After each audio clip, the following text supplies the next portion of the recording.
So this is part 2 of the installation of the rear suspension modifications.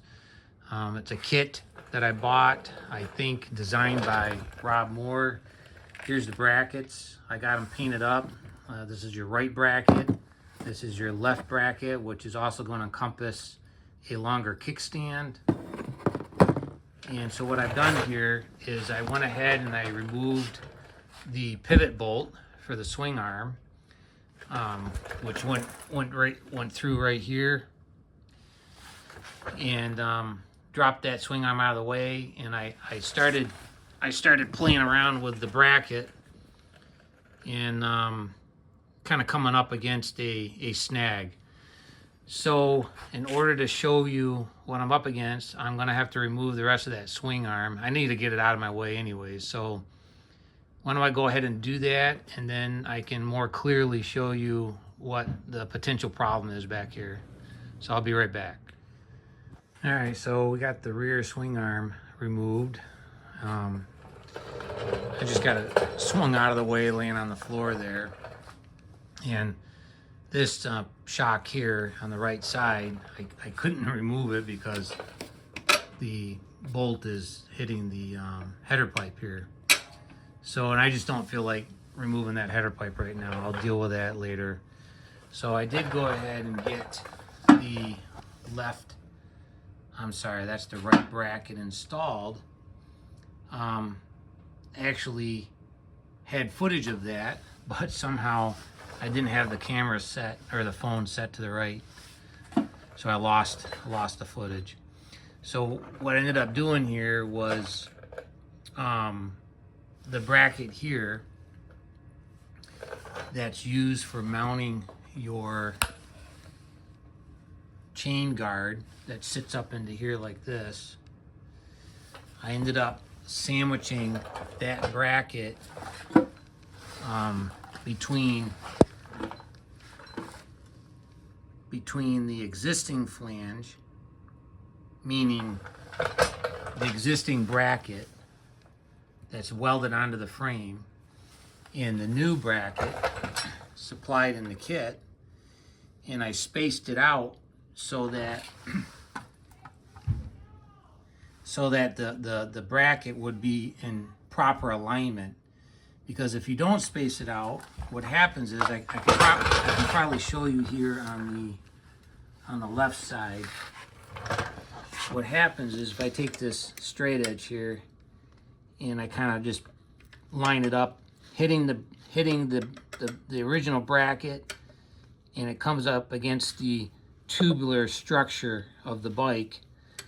And what it does is it's kind of pigeon toeing it inwards. So if I exaggerate that, it's like that. So what we're doing is I'm having to put some spacers, or in this case, on this side, we're going to end up putting a couple washers. And what that's going to do is it's going to throw that bracket in alignment like that. So, and we're trying to maintain the same distance between this surface and this surface, which is 10 1/8. That's 10 1/8. So we want to try to maintain that same distance so that we don't have to, so that we can fit the swing arm between those two brackets again. So the other thing is I ended up going with these flange style bolts. And the reason I chose to go with them is because it just keeps with the aesthetics of all the other bolts on the bike. Like the bolt here is a flange style, the bolts up here for the shock mounts are flange style, and pretty much everywhere else. The only issue I had is that the bolt down here, there's no interference. But this particular bolt here, which is right next to the, I'm going to call this the bushing, which protrudes out from the bracket. What you have to do is I just took a half round file, and I just took the bolt and, let's see, is this the one I did? No. I just took the bolt and I just filed a notch in it. Yeah, right there. And you just need a little bit. You just need to notch that a little bit with a 1/2 round file, and that'll allow you to clear this bushing here, and that way the flange bolt will sit flat up against the bracket. If you don't want to deal with that, then just use a standard head bolt like this, okay? In case you're wondering, the size of these bolts I'm using, they're an M8, so 8mm by 1.25. Anyways, so yeah, I got these at Tractor Supply. So the other issue is this is the original swing arm bolt, and it fits through here fine.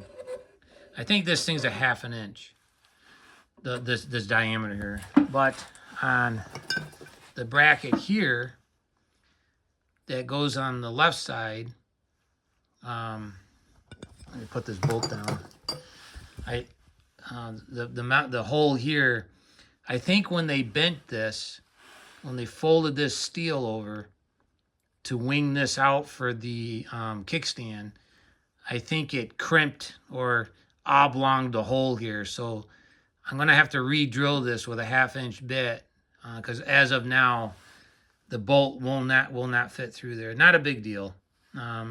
Take a couple minutes to do that. That goes to show you that there really is no true thing as a bolt-on kit. If anybody ever tells you that, don't believe it. So I ended up putting a strap on here because every time I took more weight off the rear end here, I was losing my balance point here on the stand or the lift. So I just put a ratchet strap on there to keep that thing from tipping over on me. So I'll go ahead and I'll get the left bracket on, and then we will measure the distance and see how things are working out.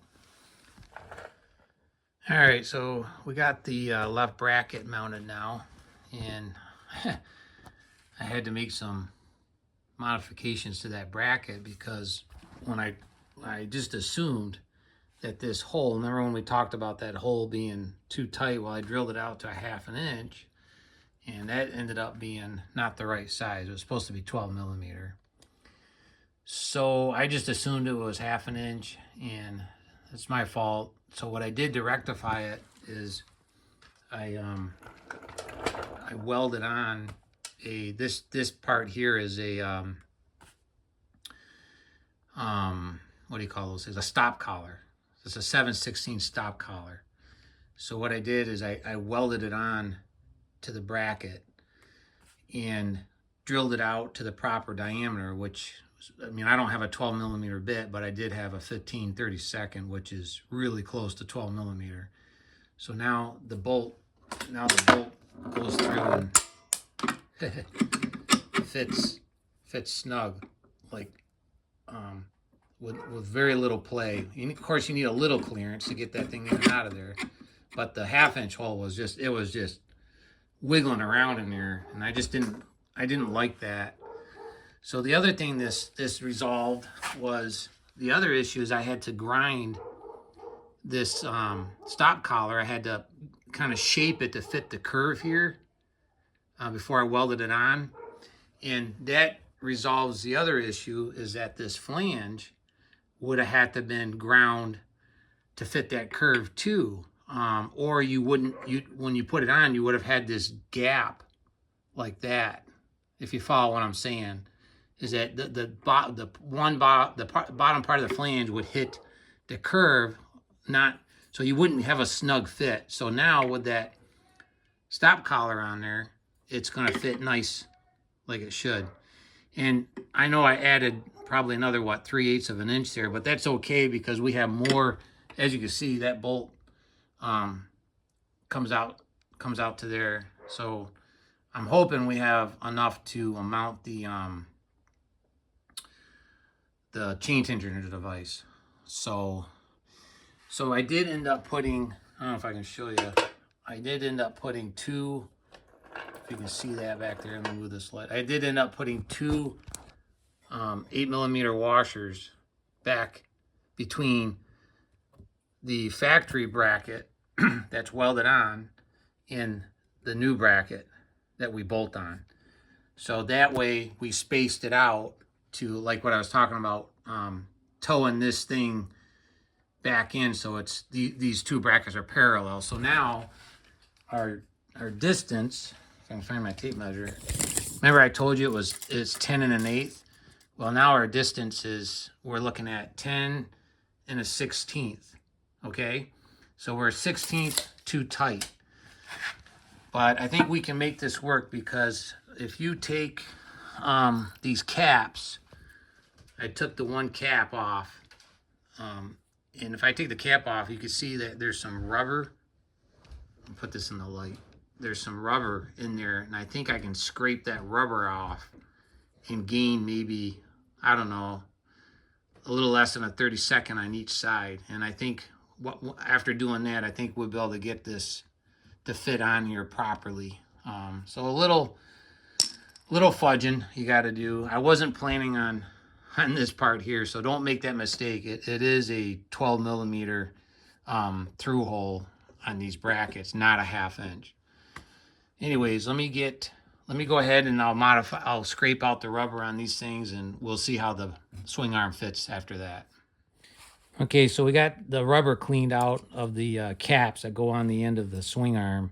So what I did is I just kind of went around and scored it like this all the way around the perimeter. And then I just took a chisel and pried up under there and just scraped that out of there and just clean them up the best you can.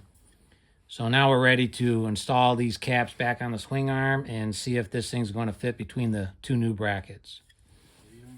No. Huh? Oh. So there we go. We got the swing arm on now, and now we just got to mount some shocks and keep moving forward. Okay guys, I just wanted to show you the reason, one of the reasons why we're changing out the springs or doing this whole conversion here.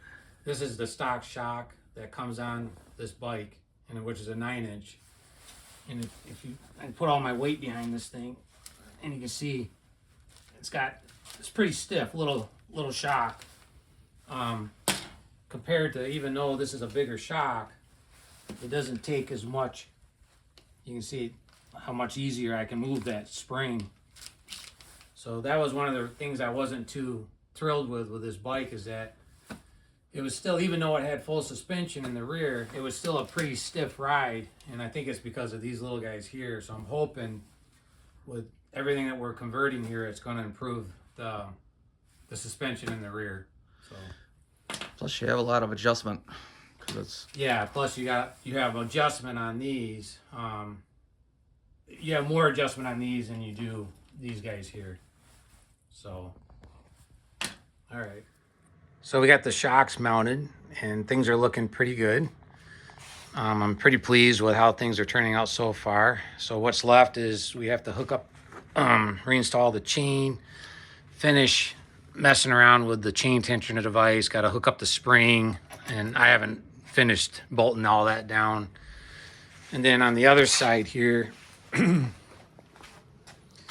me bring the light over.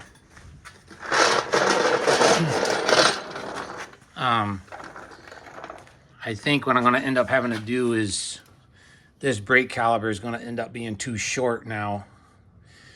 So I mean, you could possibly reroute that brake line up and around, but I already have a 70-inch brake line because I anticipated this is going to be an issue.